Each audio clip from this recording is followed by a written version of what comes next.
Muy buenas a todos, sean bienvenidos al Rincón de Esculapio. Les habla José Ignacio Pacheco, esperando que se encuentren muy bien de salud o al menos no tan mal. Y bueno chicos, en el video de hoy hablaremos lo que corresponde a la fisiopatología del edema pulmonar. En esta clase veremos la definición de edema pulmonar, su fisiopatología, la clasificación, signos y síntomas, pruebas complementarias y el tratamiento, pero con respecto al tratamiento será muy someramente, ya que esto es más un tema de clínica y aquí lo estamos orientando a la fisiopatología. Empezando con ¿qué es el edema pulmonar? El edema pulmonar es la salida excesiva de líquido intersticial que se va a acumular en los espacios alveolares. Esto como consecuencia de alteraciones hemodinámicas, generándonos un edema pulmonar de origen cardiogénico o por lesiones microvasculares, dándonos un edema pulmonar de origen no cardiogénico. Los factores de seguridad que evitan la presencia de edema pulmonar, haciendo un pequeño repaso de lo que corresponde a la fisiología, en primer lugar van a ser las fuerzas de Starling. Y se han de preguntar qué son las fuerzas de Starling. Viste, así un repaso muy rápido, las fuerzas de Starling corresponden a las presiones hidrostáticas capilares e intersticiales, como a las presiones oncóticas capilares e intersticiales. ¿Qué son las presiones hidrostáticas? Es la presión que ejerce o la fuerza que ejercen los líquidos dentro del capilar contra las paredes del vaso o fuera del capilar en el espacio intersticial contra las paredes del vaso. Y la presión oncótica intersticial y capilar. La presión oncótica capilar es la fuerza que ejercen las proteínas atrayendo agua hacia adentro del vaso, y la presión oncótica intersticial obviamente es la presión o fuerza que ejercen las proteínas atrayendo agua fuera del vaso, o sea, hacia el espacio intersticial. También tenemos lo que corresponde a la presión de seguridad aguda contra el edema pulmonar. Dentro de los capilares pulmonares existe una presión de 7 milímetros de mercurio, pero existe esta presión de seguridad de 21 milímetros de mercurio que nos permite mantenernos dentro como de los límites para que no aparezca sintomatología. Pasado esta presión, este valor de 21 milímetros de mercurio, ya comienzan las manifestaciones clínicas. También la presión negativa del tejido intersticial. Esto juega un papel importante porque si llega a haber presencia de líquido dentro de los alvéolos, por la presión negativa del tejido intersticial es arrastrada inmediatamente hacia este espacio y luego drenada por los vasos linfáticos. Tenemos también el incremento del flujo linfático. Los vasos linfáticos pueden aumentar hasta 10 veces su valor, o sea, de lo que pueden conducir para lograr drenar todo este exceso de líquido presente en el espacio alveolar posterior, en el tejido intersticial, y así mantener secos los alvéolos. También tenemos como otro factor de seguridad el aumento de la presión hidrostática del tejido intersticial y la reducción de la presión oncótica del tejido intersticial. Ahora sí, hablando sobre el edema pulmonar, pero dentro de su clasificación. ¿Cuál es la clasificación del edema pulmonar? Como lo mencioné al inicio, tenemos de dos tipos. La de origen cardiogénico, por un acúmulo excesivo de líquido intersticial en el pulmón, por incremento de la presión hidrostática capilar que deriva del fallo del ventrículo izquierdo. Y también tenemos el edema pulmonar de origen no cardiogénico por cambios en la permeabilidad de la membrana alveolo-capilar y la activación del complemento. También alteraciones de la coagulabilidad y genes polimórficos. Lo de los genes polimórficos tiene su papel y juega su papel porque conlleva la activación de la proteína C y vías de la fibrinólisis, y todo esto nos da la severidad en el síndrome de distrés respiratorio agudo. Ahora sí, chicos, en la fisiopatología del edema pulmonar cardiogénico, este está dado por el desequilibrio de los factores determinantes del paso de fluidos, que son las fuerzas de Starling. Tenemos disfunción del corazón izquierdo. Esta disfunción del corazón izquierdo nos conlleva un incremento en la presión hidrostática de forma abrupta y también un aumento de la presión que se transmite a los vasos pulmonares. Dado esto, se excede la capacidad de los vasos linfáticos para drenar el líquido. Este se acumula en el intersticio, en el espacio subpleural, y luego va a pasar a acumularse en los alvéolos. Dentro del edema pulmonar de origen cardiogénico existen condiciones predisponentes y factores precipitantes para la aparición de este. En el caso de las condiciones predisponentes son la disfunción sistólica, la disfunción diastólica y la obstrucción al flujo del ventrículo izquierdo. Pero dentro de la función sistólica tenemos que la cardiopatía isquémica, la hipertensión arterial, las valvulopatías, la miocardiopatía dilatada, las toxinas como las antraciclinas, las metabolopatías, el hipotiroidismo o hipertiroidismo y las miocarditis víricas fungen como condiciones predisponentes para la aparición del edema pulmonar, obviamente.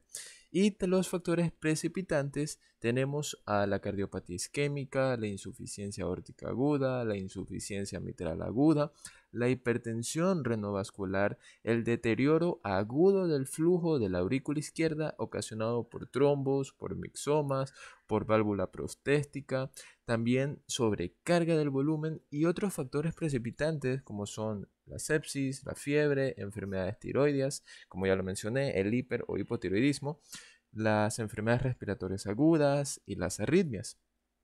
Ahora sí, chicos, hablando de la fisiopatología del edema pulmonar no cardiogénico, las alteraciones en las presiones hidrostáticas sí juegan su papel aquí, pero lo que es más importante o lo primordial aquí es el daño a la membrana endotelial.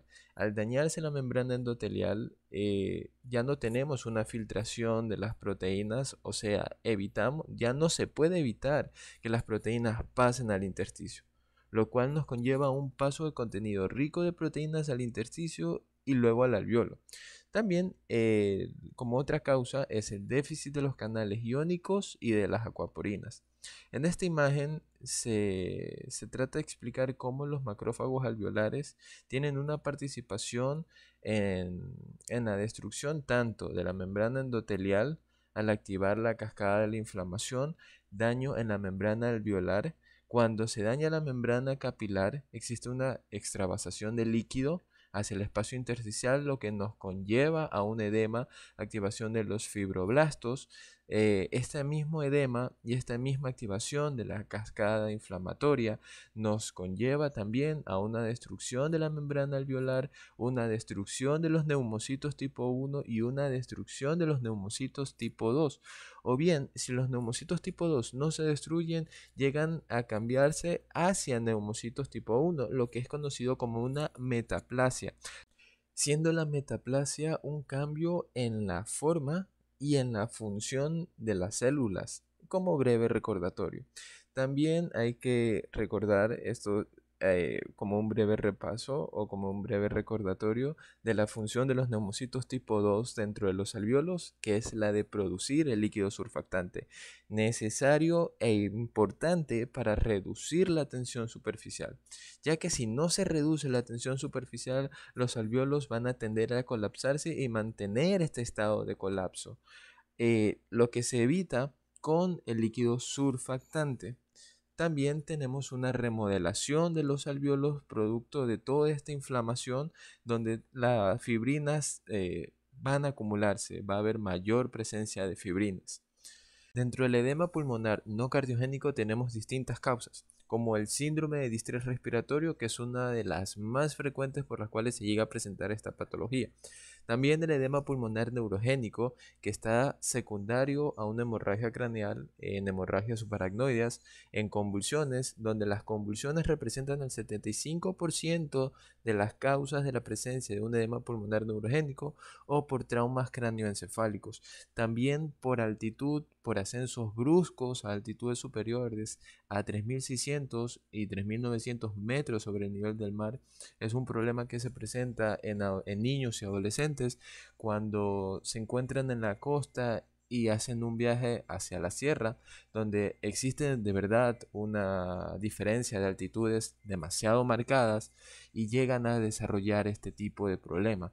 También edema pulmonar por reperfusión después de un tratamiento de tromboembolias, un edema pulmonar por reexpansión. Este se genera por una reexpansión rápida de un neumotórax, por embolia pulmonar donde la embolia pulmonar viene a jugar con un componente de lesión vascular, que era lo que se mencionaba de las razones de la fisiopatología del edema pulmonar de origen no cardiogénico, y otras causas como la sobredosis de opiáceos, la toxicidad por salicilatos, que se presenta más en adultos mayores, inhalación de gases tóxicos.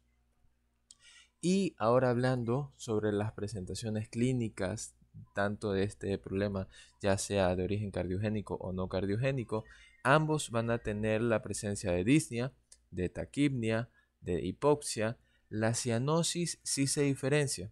Si es de origen cardiogénico, vamos a ver una cianosis central. Si es de origen no cardiogénico, una cianosis periférica. La expectoración rosada, que está en ambas presentaciones, y también la presencia de tos. Cuando se realiza la exploración física en esta patología, independiente de su origen, vamos a tener aparición de trabajo respiratorio, cianosis, incapacidad de tolerar el decúbito, taquipnia. Al momento de realizar la ocultación, el paciente nos presenta crepitancia bilateral, roncus, pero aquí sí tenemos un diferenciador, es que en la exploración física del edema pulmonar cardiogénico está la presencia del tercer ruido, del ruido S3. ¿Y qué, qué nos permite diferenciar entre uno y otro? Lo que nos permite diferenciarlo es que nos van a venir acompañados de otras manifestaciones. En el edema pulmonar cardiogénico tenemos disnea paroxística nocturna, ortopnia, edema en miembros inferiores, y aquí es importante, dolor torácico. ¿Y por qué digo que es importante? Porque el dolor torácico es en el edema cardiogénico, o sea, pulmonar cardiogénico. Y el de origen no cardiogénico no tenemos dolor torácico, sino que tenemos dolor abdominal. También se acompaña por neumonía, por aspiración de contenido gástrico y la presencia de vómitos. Ahora, ¿qué pruebas complementarias se pueden realizar para poder diagnosticar esto? Dentro de las pruebas complementarias, la más útil y la más utilizada es la radiografía simple de tórax. Es la más utilizada y es la que nos permite diagnosticar de forma sencilla, y es una de las pruebas como que más económicas, más accesibles. Es la radiografía de tórax. Dentro de esto vamos a identificar dos fases, y estas dos fases nos van a presentar distintos hallazgos radiológicos. Tenemos la fase intersticial y la fase ya propiamente de un edema alveolar. Dentro de la fase intersticial, los hallazgos radiológicos que vamos a lograr encontrar son pérdida de la definición de los vasos pulmonares, engrosamiento de los tabiques interlobulillares, los nódulos acinares periliares, engrosamiento de las cisuras, y cuando ya nos hallamos en una fase de edema alveolar, vamos a encontrar o se puede encontrar nódulos acinares mal definidos, o el patrón de alas de mariposa, o también conocido como patrón de alas de murciélago, que está ocasionado por una opacificación del espacio aéreo. En esta radiografía tenemos una radiografía normal de un paciente sano, es una radiografía bien tomada, no encontramos ninguna anomalía en esta. Pero si la comparamos con esta radiografía, con esta imagen, sí hallamos algunas diferencias muy bien marcadas. Primero, un aumento del diámetro cardíaco. También este patrón reticular que nos da un indicio de una fase intersticial. Tenemos también este signo de las astas, que está dado por un engrosamiento de los capilares pulmonares. Otro hallazgo radiológico que podemos ver es en este.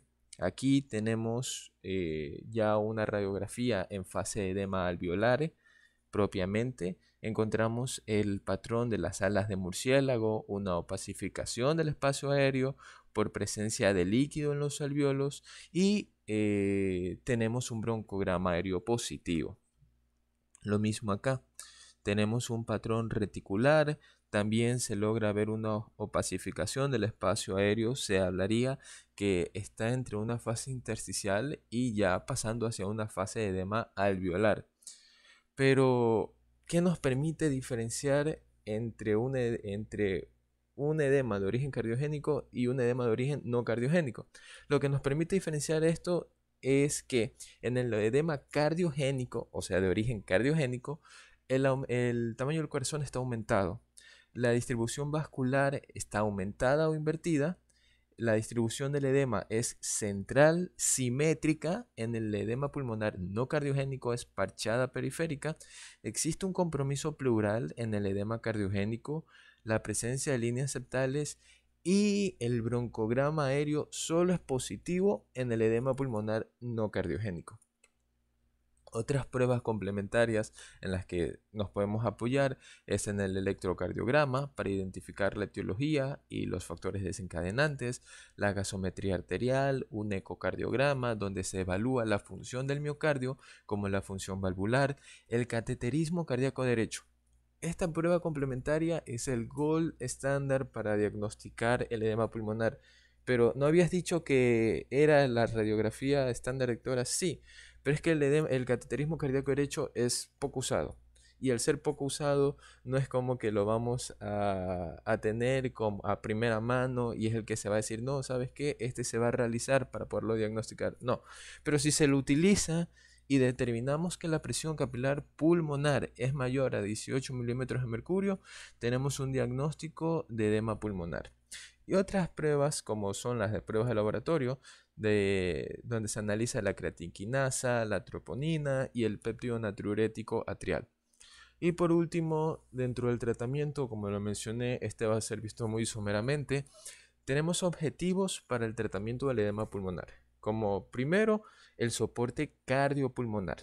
Tenemos que sí o sí mejorar la ventilación pulmonar y disminuir la presión capilar. Y como segundo objetivo para tratar esta patología es el tratamiento de la enfermedad desencadenante. De ahí los fármacos dependen meramente del médico tratante, y entre los que se pueden utilizar o de los que se utilizan están los diuréticos de asa, los nitritos, la morfina intravascular o subcutánea. Eso ya depende del médico, eso ya es netamente criterio del médico tratante.